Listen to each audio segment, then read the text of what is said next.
Sabe aquela história de que construir um patrimônio leva uma vida inteira? Pois é, mas garantir que esse legado passe para a próxima geração de um jeito seguro, inteligente. Bom, aí o desafio é outro, especialmente do Brasil de hoje. Essa é a pergunta de 1 milhão, né? Como é que se faz para proteger os bens, evitar aquelas brigas de família e garantir que tudo continue funcionando? Não é uma tarefa nada simples. É que o caminho padrão, o tal do inventário, muitas vezes acaba virando um labirinto. É caro, é demorado e pior, pode criar umas brigas bem amargas que colocam em risco tudo aquilo que foi construído com tanto suor. Então, para a gente entender bem esse cenário, vamos passar pelo problema da sucessão, ver a solução clássica da holding, as opções de estrutura, o verdadeiro terremoto que foi a reforma tributária e, no final, responder à grande questão. E aí, a holding ainda vale a pena? Ok, vamos mergulhar nisso. Para a gente entender por que uma solução é boa, a gente precisa primeiro sentir o tamanho do problema que ela resolve. O inventário no Brasil, gente, é um caminho cheio de obstáculos. A gente está falando de custos que podem comer uma fatia enorme do patrimônio, de processos que se arrastam por anos na justiça e, talvez o pior de tudo, os bens ficam paralisados, sem poderem ser administrados direito e ainda tem o risco de conflitos que podem, literalmente, destruir uma família. Por décadas, a resposta para fugir de todo esse caos foi a criação de uma holding familiar, uma solução jurídica que sempre foi vista como elegante e, principalmente, muito eficaz. De um jeito bem simples, uma holding é como se fosse um grande cofre central. Em vez de cada bem estar no nome de uma pessoa, tudo é transferido para dentro de uma única empresa que foi criada só para isso, administrar o patrimônio da família. E o processo é brilhante de tão simples.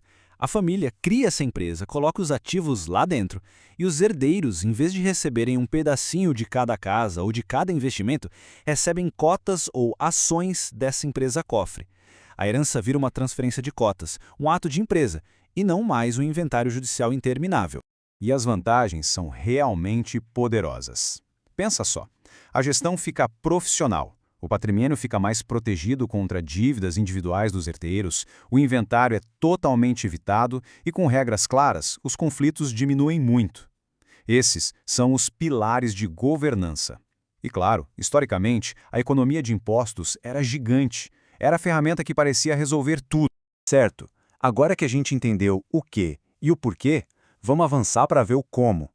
Basicamente, existem duas formas principais de estruturar essa empresa, e a escolha entre elas depende muito dos objetivos da família. Olha só que interessante essa tabela.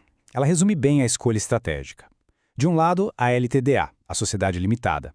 Ela é mais simples, mais barata, com menos burocracia. Perfeita para estruturas familiares mais fechadas, mais enxutas. Do outro lado, a SA, a Sociedade Anônima.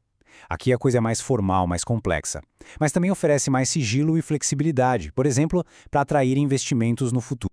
E é aqui que a nossa história ganha uma complicação. E que complicação, hein?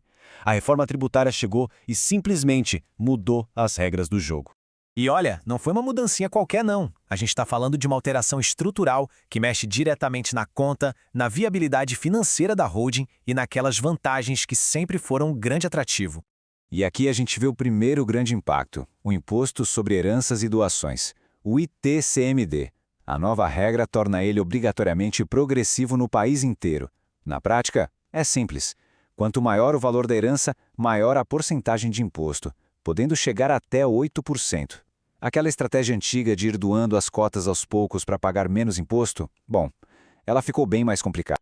O segundo golpe vem dos novos impostos sobre consumo, o IBS e a CBS. Vamos imaginar uma holding que tem imóveis e vive de aluguel. Antes, a tributação era uma. Agora, com os novos impostos, essa carga tributária em cima dos aluguéis pode pular para uma estimativa de 18%. É um aumento que muda completamente a matemática de ter esses imóveis dentro da empresa. Agora, talvez a mudança mais traiçoeira seja esta aqui. Sabe aquela prática super comum de um filho usar um imóvel da holding para morar, sem pagar aluguel? Então, isso agora pode ser visto pela Receita Federal como um fato gerador de imposto. O fisco pode tributar essa operação como se fosse um aluguel, e com um novo sistema integrado de imóveis, vai ser muito mais fácil cruzar essas informações e fiscalizar.